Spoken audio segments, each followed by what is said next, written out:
hablarles de Ernst Lubitsch, el cineasta alemán, y de su película Ángel, de 1937.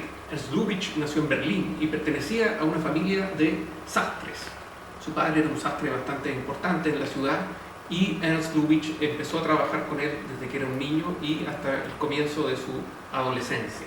Algunos críticos han encontrado que este origen de sastrería tiene algún efecto o puede reconocerse en el montaje que hacía luego de sus películas Lubitsch, en la medida en que cortaba exactamente la pieza precisa y necesaria para la narración y no dejaba ningún exceso, tal como debe hacer siempre un sastre. Sin embargo, después de haber trabajado un tiempo en la sastrería, se dedicó al teatro, siempre en la ciudad de Berlín, esta vez bajo el alero de un director de teatro muy importante en ese momento, que era Max Reinhardt. Con él, Ernst Lubitsch comenzó a trabajar en calidad de actor en obras clásicas de Shakespeare o de Molière que ponía en escena Reinhardt. Interpretaba papeles Lubitsch que fueran acordes a su aspecto físico, que quienes lo han visto fotografiado podrán reconocer su aspecto un poco grueso, bastante bajo, con una cara de murciélago, y quienes lo conocieron decían que tenía los pies bastante pequeños, por lo tanto caminaba como dando algunos pequeños saltos. Su colaboración entonces con Reinhardt fue fundamentalmente como actor, pero eso no le impidió aprender algunos aspectos esenciales de la puesta en escena. En particular, dentro de una línea del trabajo de Reinhardt que consistía en lo que él mismo llamó el teatro de cámara o Kammerspiele, en el cual montaba Reinhardt muy pocos actores sobre escenarios pequeños y dirigía o conducía la atención del espectador mediante recursos de iluminación, es decir, iluminando ya sea algunos pequeños aspectos del decorado o el rostro de alguno de los actores, y mediante estos juegos de iluminación iba conduciendo la atención de los espectadores. Después de su trabajo con Reinhardt, Lubitsch entró a la industria del cine, como actor también y muy prontamente en calidad de director. En ese momento, el cine alemán estaba dominado por una corriente muy importante que llevaba algunos años funcionando, que es el expresionismo alemán. Por lo tanto, cualquier director de cine que entrase a trabajar en el cine en ese momento en Alemania debía enfrentarse y debía tomar una posición respecto de el cine expresionista que reinaba en ese momento.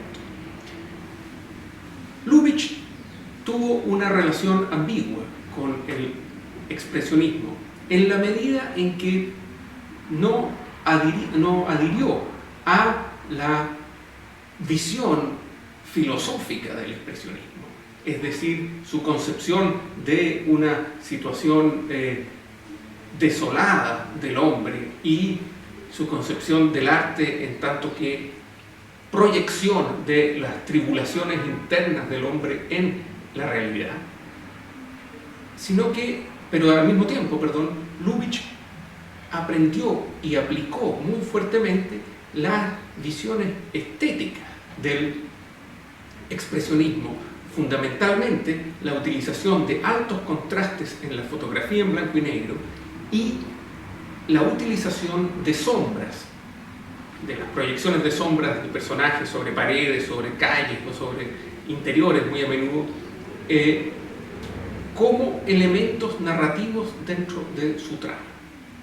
Entonces, Lubitsch se presentó como cercano al expresionismo desde un punto de vista visual y lejano, en cambio, desde un punto de vista conceptual. De este periodo fueron importantes películas de Lubitsch, una principalmente La mujer del faraón, donde se ve muy explícitamente todo su aprendizaje visual, tanto con Reinhardt como con el expresionismo, y Madame du Barry, una película en la cual empezó a centrarse en personajes femeninos muy fuertes. Cuestión que a comienzos de los años 20 le valió el interés de la industria norteamericana del cine.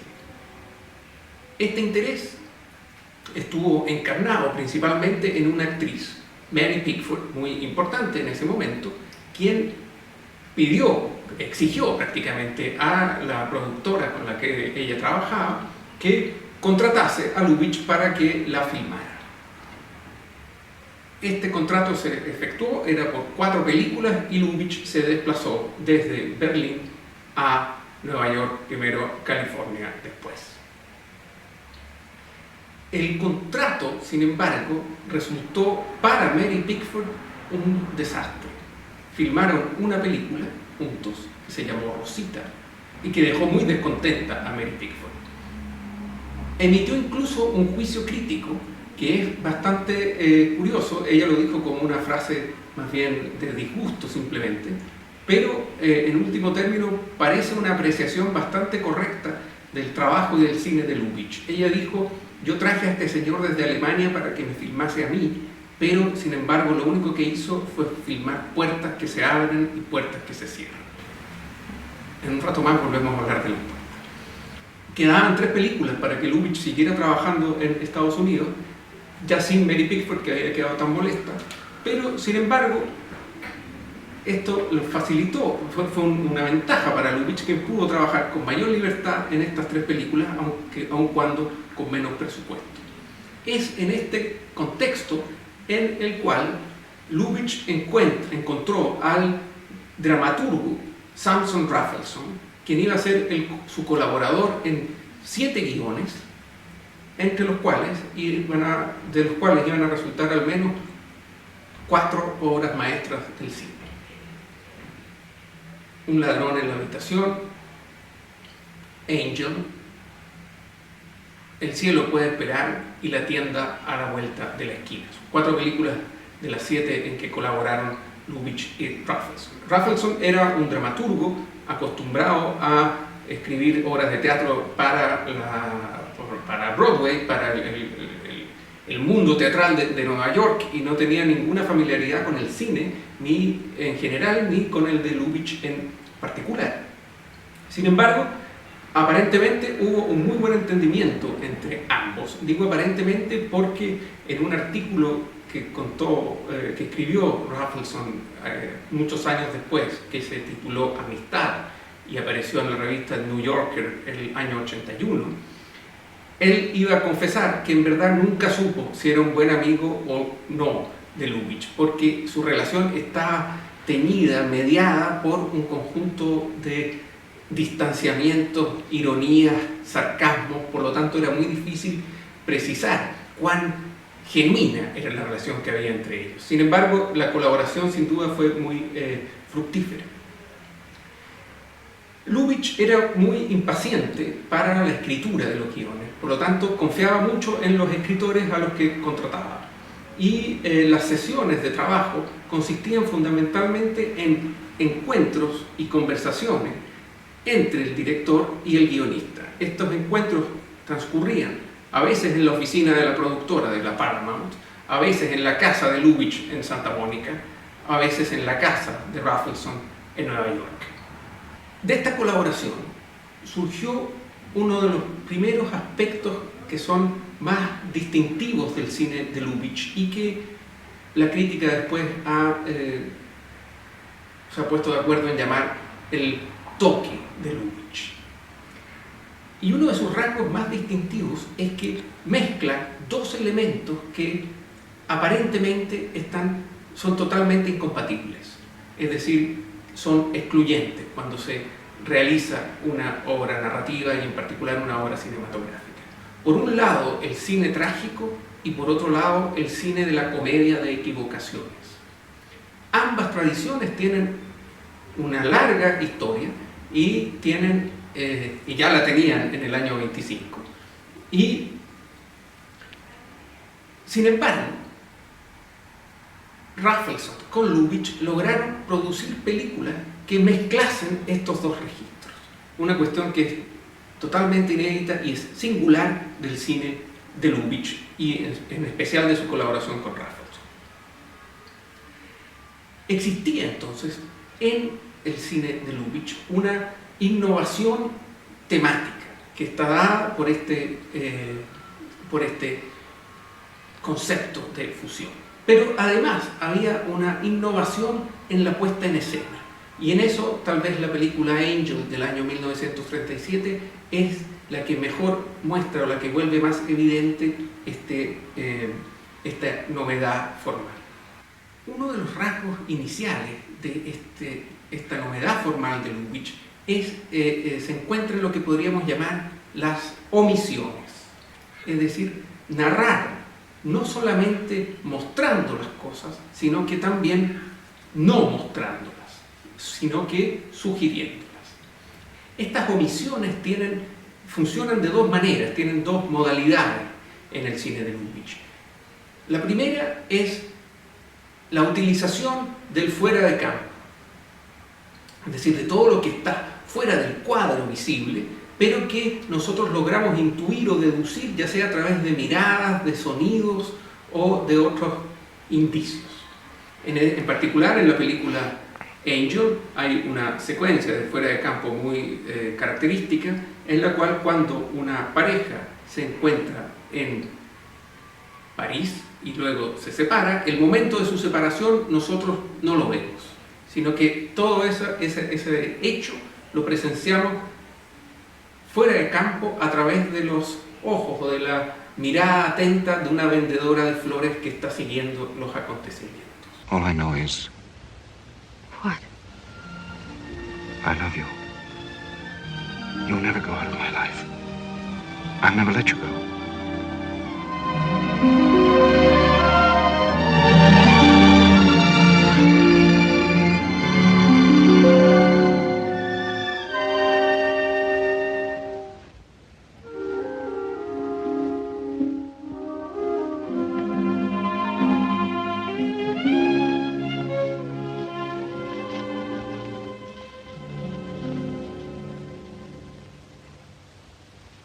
Merci beaucoup.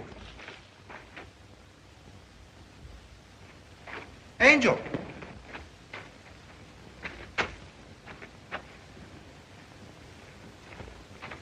Angel!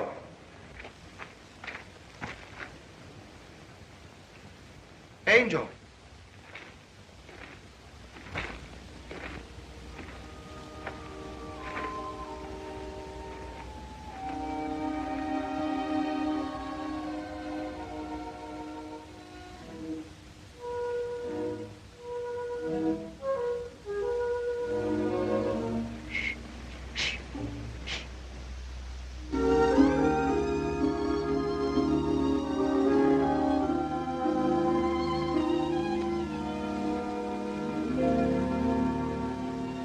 Entonces,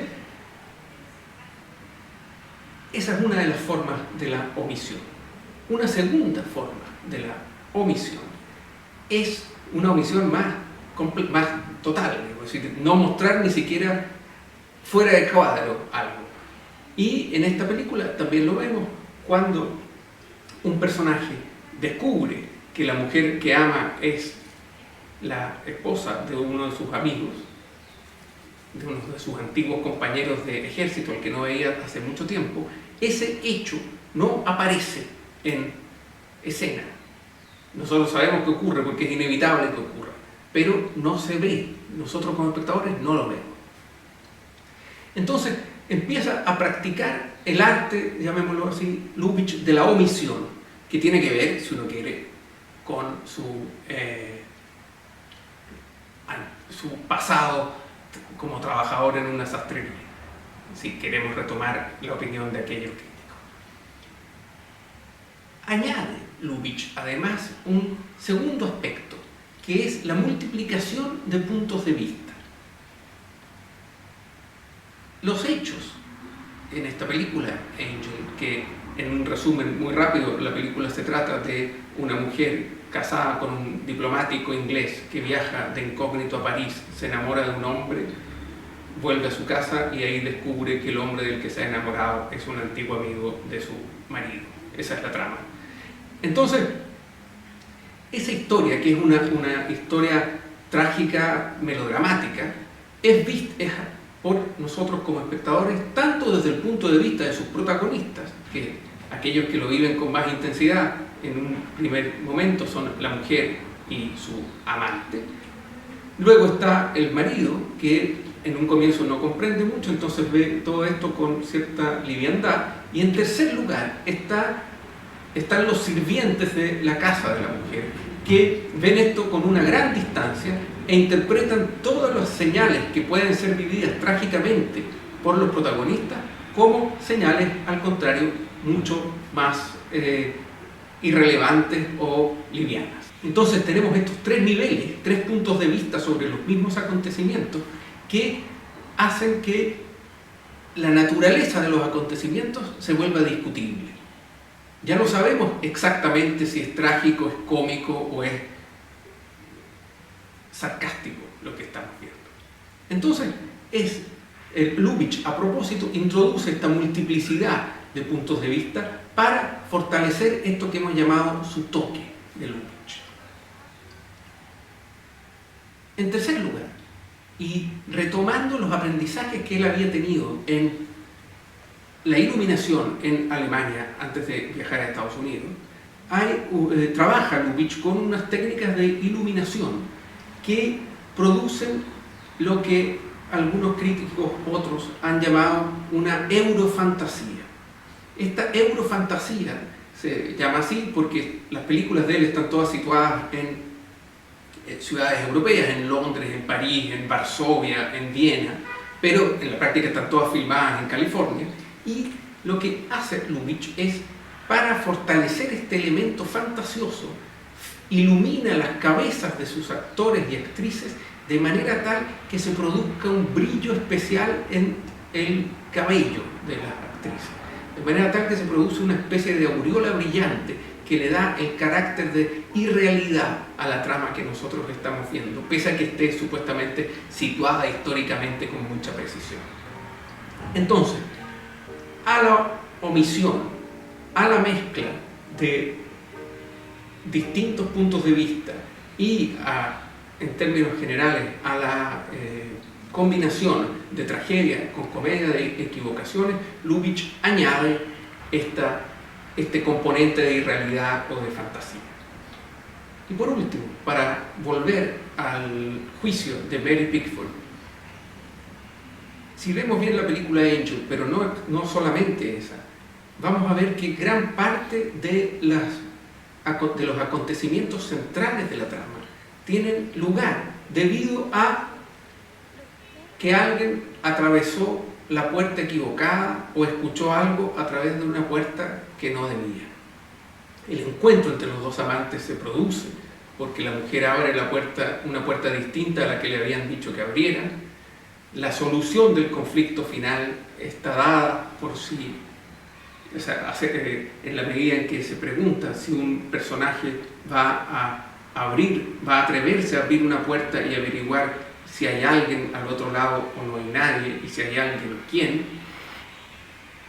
Y gran parte de la opinión de todos los sirvientes acerca de la mujer y el diplomático dependen de lo que escuchan y lo que intuyen a través de las puertas. Por lo mismo, resumiendo todos estos elementos que les he dado, los invito a ver la película Angel, a fijarse en estas cosas y, aunque no sea una de las películas más conocidas de Lubitsch, es sin duda una película perfecta.